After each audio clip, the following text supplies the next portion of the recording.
along the river, Ganges, and then their ashes are put into the river.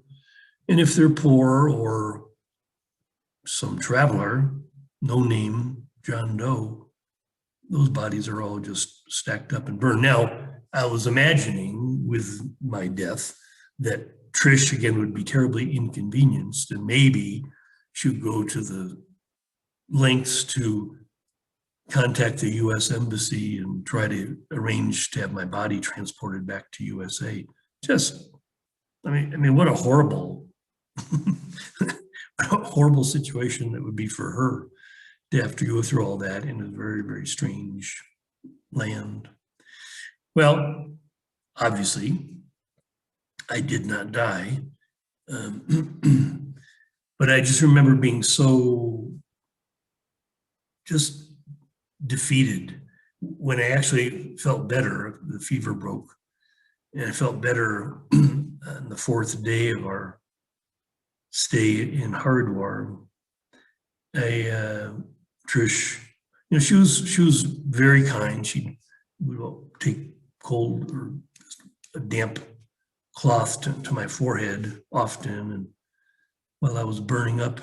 And when I was finally feeling a little bit better, she went out in the street and got some of these little bananas and a bottle of pop. It was one of the safe things to drink there. Like, I think it was like orange soda in a sealed bottle. So I remember eating a banana and having some liquid. And I had watched these monkeys from my bed, of course there's no door, no window, watching them across the street during this 3-day vigil on my deathbed. Just watching them, it was like, wow, monkeys everywhere, look at them scampering about.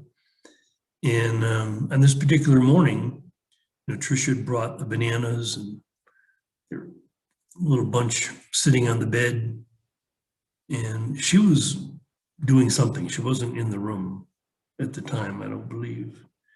Anyway, I watched these two monkeys, that part of this troop. Two of them scampered across a wire, across the street, and then came down the front of our building, and they were suddenly appearing there on this little balcony. And then one of them came into the room and grabbed a bunch of bananas, took them to his buddy, and they sat there on the balcony railing, peeling and eating our bananas. And then one of them kind of gave me this look and then just laid this big shit right down in front of me. It just was wretchedly horrible, the smell. And then they scampered off. It was really cute because in my naivete, my arrogance, I thought, well, if I'm on this spiritual path, it'd be really amazing in India if I had this eye-to-eye contact with a sadhu, holy man. And it wouldn't occur to me until maybe 3 months after the trip back in Minnesota that was my face-to-face with the sadhu. He was this little monkey giving me the finger, like, who do you think you are? You're nothing. You're nothing. You're a pile of shit. Yes, it was funny after the fact. So anyway, just to finish the journey, like I said, was totally devastated, defeated, ruined. I had no ambition to continue the journey to Gangotri or Kathmandu or anything. I just wanted to get the fuck out of India. But I was still so weak. I needed time for recuperation. So we made our way. We took a bus to Rishikesh, which is much more open to foreigners than the sacred city of Haridwar. Rishikesh is where there have been lots of ashrams and lots of Westerners that have come. The Beatles had made Rishikesh pretty famous by hanging out there with the Maharishi Mahesh Yogi. So anyway, it was very easy for us to find a hostel that would accommodate us. And I remember just telling Trish, you know, I just need to be alone. You know, thanks for taking care of me during my ordeal, but I just need my own room. I just need to just sleep and rest and eat and recover. And she's like, okay. She got her own room.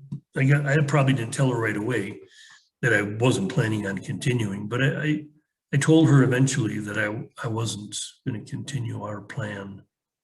I was going to go back to New Delhi and just try to change our flight plan to get a flight back to the States. So she was very disappointed, obviously, and probably I even was maybe a little rude with her, brusque, but social graces in the moment didn't seem very important. I was just, like I said, ruined. So I remember getting through, I think it was in Rishikesh, almost 10 days before I felt well enough to travel. And I actually met some people there who offered me a ride in their car, a group going back to New Delhi. So I accepted their invitation to ride in a car and said goodbye to Trish, and off I went. It was actually kind of funny. It turns out when I was back in New Delhi, I ran into Trish. Like, she came back also, but probably on a bus. It was just strange. Everything now was strange. I remember getting a hotel room in New Delhi, paying more, like probably $5 a night, to get a room with a air conditioner. And I remember like putting a blanket covering the little window in the room with a blanket from the bed, so it was dark, totally dark. And because what happened in New Delhi is you had to go to the travel office and you had to put your name into a lottery, and they would pull a number of names that were allowed to change their ticket and get a flight out. And it took me five days to accomplish that. And I remember just laying in my room, with the totally darkened room, and just wanting to sleep all the time. I didn't want to go outside. I didn't want to. The only way that I would go outside, of course, I had to go outside to get something to eat. So I would go out once a day to find this place that actually made like a non-dairy, vegan pizza that was palatable. I didn't want to have any Indian food. I didn't want to engage with India. All I wanted, it's like Dorothy and the Wizard of Oz. I never want to leave my backyard ever again. I'm never going to leave the USA ever again. I remember literally when the flight went through Paris, flight from Paris to Chicago. And I just remember when the plane, when I had to wait maybe a couple hours in Chicago then to get a flight to Minneapolis. And I just remember stepping on the tarmac at the airport in Chicago and wanting to just fall to my knees and kiss the tarmac. I'm in the USA, I'm back in the USA. Devastation. It was quite amazing. So literally what I did was move in with Suzanne, agree to get married, and she gave me permission. I said, this is what I really want. I just really want to be connected to the earth, to feel a sense of home. And so she had she had like a double lot, maybe just a quarter acre total or something, not huge, but big enough. I said, Suzanne, if you'd let me, little by little, I'll be very patient. It wasn't any big hurry. I was going to bring in machines and make a big mess. But little by little, I'd like to convert this half lot, which was just a big rectangle of grass, turn it into an amazing garden. Like I just wanted to be a gardener. I'd never done any gardening before, but suddenly I wanted to be a gardener. In fact, what I ended up doing was actually starting a very small garden, landscape design, build, maintenance business. Did that for the next 12 years. I spent 10 years building this garden, and actually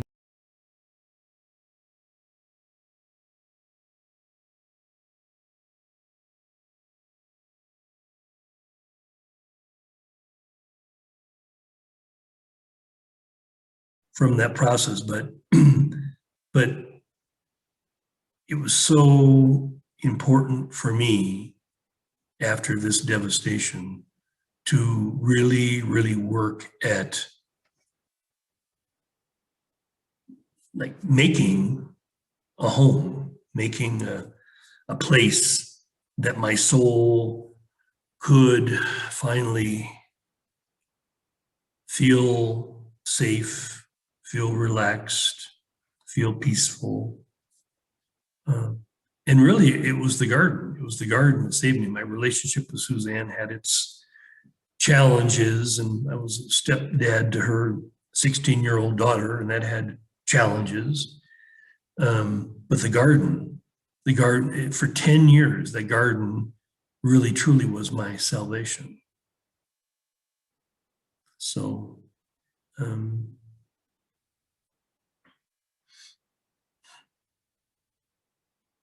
yeah, I think we'll keep it short. Yesterday was quite a long process, but the meaning, of this trip, as I mentioned, what was simply to be shown like how little I knew, how unimportant I was. It was the beginning of my true awakening that would show me that to be fully of service, fully useful, didn't require any special talents on my part.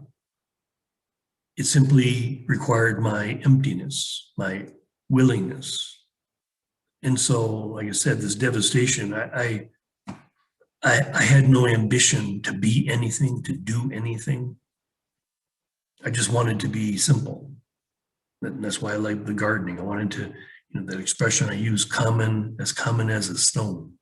I wanted to be just as common as a stone and find my sense of home in that, in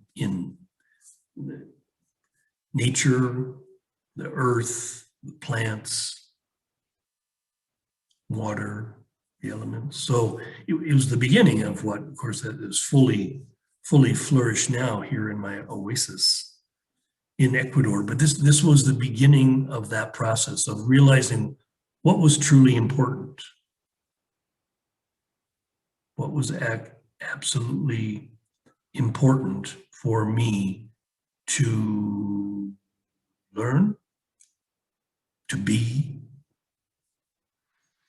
So it was a great thing. Again, like I said, it was the worst thing that ever happened. I was so traumatized. I didn't leave USA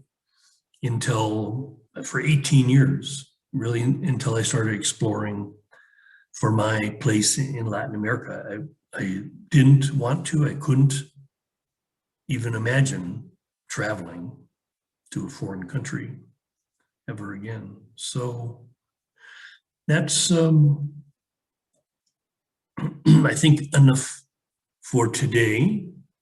My devastation in India, opening a door to something very beautiful, something very simple,